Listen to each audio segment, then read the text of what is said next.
This is the Capital City Report on screen right now. Basically, your capital is like your character. It's kind of like an avatar, and it lives on as long as you play.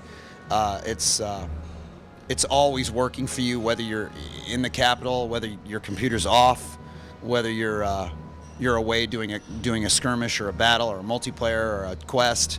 Your capital's always doing some things for you, and that's basically what the Capital City Report does. When you come back, it lets you know what happened while you were gone. This city's a level 19 capital city, so I can show you all the new stuff. You would normally start at level 1, you'd level up. Instead of having all the hundreds of buildings this city has and the hundreds of vanity items, and instead of having all this stuff, you would have basically just your palace, which is in the center of the city here. And what the palace does is it's a place where you can sort of customize your tech tree. It's a bigger tech tree than some of the previous Age games, but as you level up, you get points, technology points, and you can spend those points and sort of, organize or make your tech tree whatever suits your game style, whatever suits your strategy. There's a lot of different strategies you can make, and we want people to be able to put it how they want. If you don't like your current build or your current tech tree, you can always respec, and you can change it out to something else.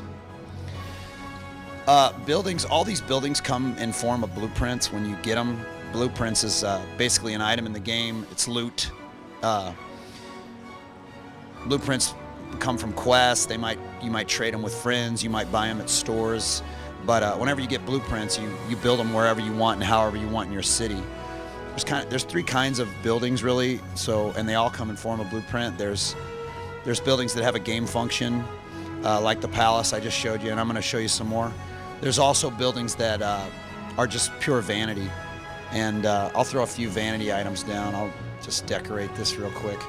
And then there's also blueprints that are kind of like trophies that you get by completing quests and sort of milestone quests. Like in this particular one we're going to show you is the Trojan Horse, which the Trojan Horse comes from you like finishing Troy. You go on the campaign, and there's a lot of quests in Troy, but when you finally complete it, King Agamemnon gives you some rewards, and one of those rewards is a blueprint that allows you to build the Trojan Horse in your capital. And there's other ones as well, so if you visit somebody else's city, and you can visit other players' cities, you'd be able to see the trophies they got, you'd be able to see things that they completed in the game. All the units in the game now have equipment.